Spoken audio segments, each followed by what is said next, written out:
நேர்கள் அனைவருக்கும் வணக்கம். இன்னைக்கு நம்ம பேச போகிற டாபிக் என்னன்னா, ஆர்ஜே பாலாஜி அவர்கள் ரீசெண்டாக சூர்யா அவர்களுடைய 44 திரைப்படத்தை டைரக்ட் பண்ண போறாரு. இந்த படத்துக்கான பணிகள் இப்போ ரீசெண்டாக ஸ்டார்ட் பண்ணிக்கிறாங்க. இந்த படத்தோடைய பூஜை கூட கோவை மாவட்டத்தில் வந்து நடைபெற்றிருக்குது. இந்த படத்தோடைய ஷூட்டிங் ஸ்பாட்டில் எடுக்கப்பட்ட புகைப்படங்கள் கூட ரீசெண்டாக வெளியாயிருக்கு. அது மட்டும் இல்லாமல் ஆர்ஜே பாலாஜி அவர்கள் இந்த படத்துக்கு ஸ்கிரிப்ட் வைஸாக நல்லா ஸ்ட்ராங்காக கொண்டு போகிறதா தெரிய வந்திருக்கு. இதுக்கு முன்னாடி அவருடைய கங்குவா திரைப்படம் ரிலீஸ் ஆச்சு. சூர்யா அவர்களுடைய கங்குவா திரைப்படம். அந்த கங்குவா திரைப்படம் சரியாக போகாத காரணத்தினால ஸ்கிரிப்ட் வைஸ் இந்த படத்தில் வந்து ஸ்ட்ராங்காக கொண்டு வர போகிறதா ஆர்ஜே பாலாஜி அவர்கள் தரப்புலேருந்து தெரிய வந்திருக்கு. ஆர்ஜே பாலாஜி அவர்களுடைய இன்ஸ்டாகிராம் போஸ்ட்டில் கூட ரீசெண்டாக வந்து பார்த்தீங்கன்னா ஒரு ஸ்கிரிப்ட் நோட்டு வச்சு அது மேலே ஒரு பேனா வச்சு நான் கூட ஏமாற்ற மாட்டேன் அப்படின்னு சொல்லிட்டு ஒரு மென்ஷன் பண்ணிக்கிறாங்க. அந்த வகையில் பார்க்கும்போது ஸ்கிரிப்ட் வைஸ் இந்த படத்தில் வந்து நல்லா ஸ்ட்ராங்காக கொண்டு வர போகிறாரு அப்படிங்கிறது நமக்கு நம்பிக்கை இருக்குது. அதே நேரத்தில் வந்து பார்த்தீங்கன்னா ஆர்ஜே பாலாஜி அவர்கள் வீட்டில் விசேஷங்க, மூக்குத்தி அம்மன், எல்கேஜி ஆகிய திரைப்படங்கள் வந்து டைரக்ட் பண்ணியிருக்காரு. இந்த படத்துக்கெல்லாம் கதை வசனம் எழுதியிருக்கிறாரு. இந்த படத்தில் வந்து பார்த்தீங்கன்னா ஆர்ஜே பாலாஜி அவர்களோட இன்புட்ஸ் வந்து பார்த்தீங்கன்னா நிறையா இருக்கும்.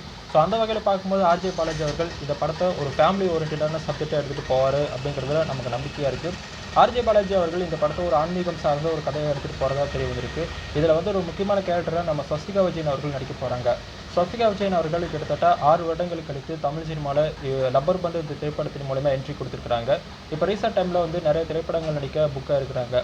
அந்த வகையில் பார்க்கும்போது ஸ்வஸ்திகா விஜயன் அவர்கள் இந்த படத்தில் ஒரு முக்கியமான கேரக்டர் நடிக்க போகிறதா தெரிய வந்திருக்கு. ஸ்வஸ்திகா விஜயன் அவர்கள் தமிழ் சினிமாவில் கோரிப்பாளையம், அதுக்கப்புறம் வந்து அப்புச்சி கிராமம் ஆகிய திரைப்படங்கள் நடிச்சிருந்தாங்க. சில வருடங்கள் கேப் விட்டு தமிழ் சினிமாவில் இப்போ லப்பர் பந்து திரைப்படத்தின் மூலமா என்ட்ரி கொடுத்துருக்குறாங்க.